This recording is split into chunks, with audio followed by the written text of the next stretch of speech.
Dear student, Indian public higher secondary school Bhairav Chauraha Titla Kushinagar के online classes में आपका स्वागत है। मैं रवि सर।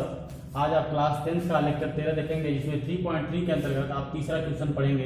क्वेश्चन आपका दिया हुआ है कि दो संख्याओं का अंतर अगर 26 है तथा एक संख्या दूसरी संख्या की अगर 3 गुनी है तो उससे उन्हें संख्याएं ज्ञात कीजिए, यानी संख्याएं ज्ञात करना है। दो संख्याएं पहले पता करना है, तो मान लेते हैं माना पहली संख्या अपने पास से मान लीजिए कोई भी संख्या मान लीजिए, माना पहली संख्या x है तथा दूसरी संख्या मान लेते हैं y है। प्रश्नानुसार प्रश्न में कहा है आपका कि दो संख्याओं का अंतर, यानी अंतर मैंने घटाना होता है, पहली संख्या और दूसरी संख्या इन दोनों का जो अंतर है वो आपका दिया हुआ है 26। इसको समीकरण नंबर हम 1 मान लेंगे। ये प्रश्न के अनुसार देख लीजिए। और सेकंड प्रश्नानुसार कह रहा है कि जिसमें से पहली संख्या जो है वो दूसरी संख्या के 3 गुनी है, यानी पहली संख्या जो है बराबर कर लीजिए दूसरी संख्या के, पहली संख्या दूसरी संख्या का कह रहा है 3 गुनी है, तो इसको हम मान लेंगे समीकरण नंबर 2 मान लेंगे। और यहाँ से स्पष्ट पता चल रहा है कि समीकरण 1 और समीकरण 2 में हम किसी भी चीज को हल कर सकते हैं, प्रतिस्थापन भी से, चाहे विलोपन भी से, चाहे किसी भी से। तो सबसे आसान आपका होगा x बराबर 3y समीकरण 2 में रख दीजिए, समीकरण 1 में रख दीजिए। तो लिख देंगे समीकरण 2 का मान समीकरण 1 में रखने पर, समीकरण 2 का मान समीकरण 1 में रख दीजिए। x की जगह पे 3y रख दीजिए, तो ये हो जाएगा 3y minus y is equal to आपका 26 हो जाएगा।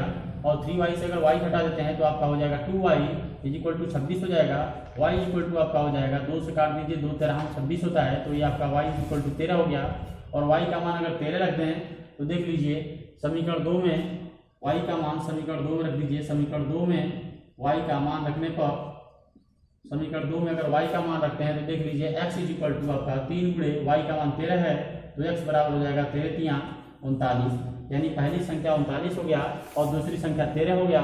देख लीजिए यहाँ घटाकर भी देख लेते हैं कि 39 में से अगर हम 13 घटाते हैं तो आपका 26 आएगा। 9 में 3 या 6 और 3 से 1 आपका 2, यानी हमारा क्वेश्चन जो आंसर आया हमारा सही है। सेकंड क्वेश्चन देखिए,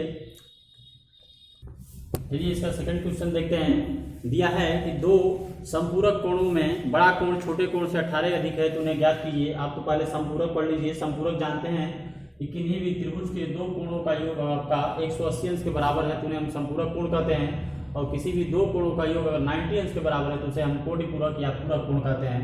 तो देख लीजिए, मान लेते हैं कह रहा है इस प्रश्न में कि दो कोणों का योग जो है वह दो कोणों में, इसमें कह रहा है कि दो संपूरक कोणों में बड़ा कोण छोटे कोण से 18 अधिक है। तो मान लेते हैं माना दो कोण x तथा y हैं। हम मान लेते हैं x अंश और मान लेते हैं y अंश, दो कोण हैं जिसमें हम जानते हैं कि x is greater than y, यानी x को हम बड़ा कोण मान लेते हैं और y को मान लेते हैं छोटा है, तो x is greater than y हो जाएगा। ये कंडीशन रखेंगे तो आप जान लेंगे, यहाँ पर मान लेंगे बड़ा कोण आपको वहां पर लिख दिए, समझ जाएंगे बड़ा कोण x है, छोटा कोण y है। तो प्रश्नानुसार कहा है कि दो कोणों का योग जो है हम निकाल सकते हैं। आप जानते हैं कि प्रश्न में दिया है कि बड़ा कोण जो है आपका छोटे कोण से 18 अंश अधिक है, तो ये ध्यान देंगे कि बड़ा कोण जो है छोटे कोण से 18 अंश अधिक है। ये समीकरण नंबर 1 मिलेगा। और संपूरक का नाम दिया है तो हम जानते हैं कि इन्हीं दो कोणों का जो योग होता है, यानी x अंश प्लस y अंश बराबर आपका हो जाएगा 180 अंश। इसको समीकरण नंबर अगर हम 2 मान लें तो यहाँ से देखिए रिलेशन बनता है आपका कि x के स्थान पर आप किसी भी विधि से कर सकते हैं, इधर ट्रांसफर करके आप घटा सकते हैं, चाहे किसी भी विधि का उपयोग कर लीजिए। तो आप देख लीजिए इसमें हम प्रतिस्थापन विधि का उपयोग कर लेते हैं। प्रतिस्थापन विधि से x बराबर y प्लस 18 समीकरण 2 में रख दीजिए। तो समीकरण 1 का मान समीकरण 2 में रखने पर, समीकरण 1 का मान समीकरण 2 में रखने पर यहाँ से हो जाएगा आपका x के जगह पे y प्लस 18 रख देंगे, तो y प्लस 18 प्लस आपका हो जाएगा, ये बचा है इसमें y अंश बराबर हो जाएगा आपका 180 अंश।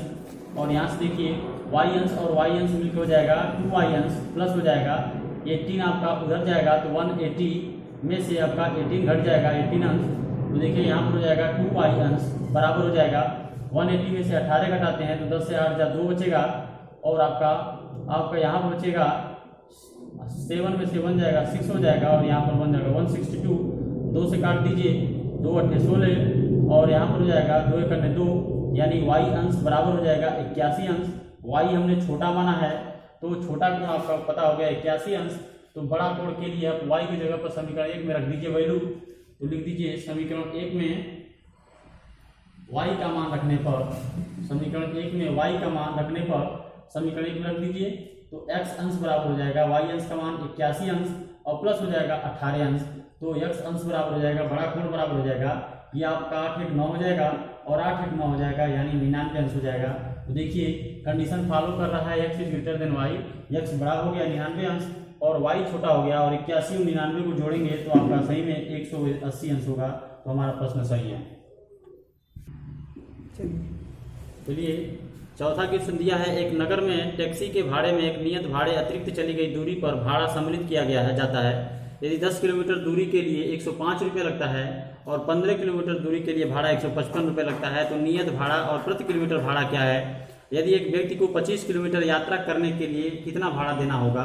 यानी 25 किलोमीटर एक्स्ट्रा दूरी जाना है इसको। तो पहले तो मान लेते हैं, हम मान लेते हैं पहले तो माना नियत भाड़ा जो है यानी फिक्स जो वैल्यू है आपका नाम मान लेते हैं, नियत भाड़ा मान लेते हैं x रुपये है और प्रति किलोमीटर जो भाड़ा है आपको कितना अधिक जाना है, 2 किलोमीटर 4 किलोमीटर 6 किलोमीटर, तो दिया है प्रति किलोमीटर भाड़ा मान लेते हैं हमने कितना रुपया, y रुपया।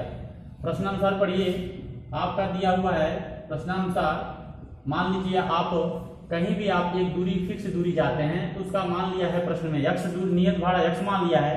इससे आगे आप जितना जाएंगे उतना आपको पर y हम मान लेते हैं प्रति किलोमीटर भाड़ा y मान लिए हैं, यानी इस दूरियों को हम x फिक्स मान लिए हैं और इसके आगे आप जितना जाएंगे तो आप उसको उतना एक्स्ट्रा देना पड़ेगा, 1y 2y 3y।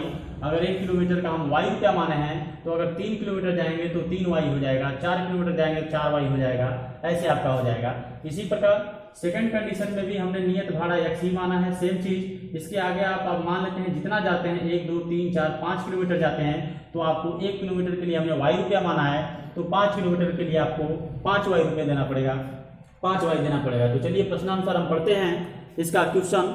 दिया है कि 10 किलोमीटर दूरी के लिए 105 रुपये लगता है, यानी इस नियत भाड़े से आगे 10 किलोमीटर गया है यानी 10y गया है। 1 किलोमीटर का y रुपया है तो 10 किलोमीटर का कितना भाड़ा लगेगा, 10y रुपया लगेगा। तो ये हो जाएगा 1 किलोमीटर भाड़े का अगर 1y है तो 10 किलोमीटर का आपका हो जाएगा 10y। तो नियत भाड़ा x है और 1 किलोमीटर का हमने माना है y रुपया, तो यहाँ पर कह रहा है 10 किलोमीटर और 10 किलोमीटर जाने के लिए कह रहा है कि 100 आपका दिया हुआ है 105 रुपये दिया हुआ है। ये देखिए जिसमें नियत हमने सम्मिलित किया है और पर 10 किलोमीटर एक्स्ट्रा किया है तो 10y देना पड़ेगा। ये समीकरण नंबर 1 मान लेते हैं। इसी प्रकार सेकंड क्वेश्चन दिया है कि 15 किलोमीटर के लिए भाड़ा 155 रुपया है। अब यहाँ से कह रहा है इसके आगे ये 15 किलोमीटर जाता है, यानी 15 किलोमीटर जाएगा तो 1 किलोमीटर का अगर y रुपया है तो 15 किलोमीटर का कितना हो जाएगा, 15y हो जाएगा, जिसमें नियत भी सम्मिलित है। तो यहाँ से समीकरण नंबर 2 बनेगा x प्लस 15y बराबर हो जाएगा आपका 100 आपका 55 दिया हुआ है, संभवतः 155 दिया हुआ है। इसको समीकरण नंबर हम कितना मान लेंगे, 2 मान लेंगे। यहाँ से क्या करेंगे आपको 2 रैखिक समीकरण मिल गया, 2 आपका द्विघात, 2 आपका एक चर में रैखिक समीकरण मिल गया। यहाँ से आप किसी भी विधि का उपयोग कर सकते हैं, विलोपन विधि से समीकरण 1 और समीकरण 2 को घटा लीजिए। तो समीकरण 1 और 2 को घटाएंगे तो माइनस माइनस यहाँ भी माइनस हो जाएगा, लिख दीजिएगा आप समीकरण 1 में से समीकरण 2 को घटाने पर आप देखेंगे तो x से माइनस x कैंसिल आउट हो जाएगा और 10y है माइनस 15y है, हमें इस वैल्यू से अब चीज़ से कोई मतलब नहीं। माइनस 15 से 10y जाएगा तो आपका माइनस 5y होगा और माइनस 155 से 105 निकाल देंगे तो माइनस आपका 50 होगा, माइनस से माइनस कैंसिल आउट हो जाएगा। और यहाँ देखेंगे y इक्वल टू 50/5 हो जाएगा, 5 दाम 50 हो जाएगा, तो y बराबर आपका हो जाएगा 10। y बराबर 10 का मतलब अब यहाँ पे हमें पता चल गया कि 1 किलोमीटर के लिए हमें 10 रुपया देना है। तो ये बताइए पहले वाले में 10 किलोमीटर गया है तो कितना देना पड़ेगा, 10 दाम में 100 रुपये देना पड़ेगा, और दूसरे वाले में 15 किलोमीटर गया है तो 15 दाम में 150 रुपये देना होगा। तो यहाँ पर 100 होगा, यहाँ पर 5 जोड़ेंगे तो 105 रुपया हो जाएगा।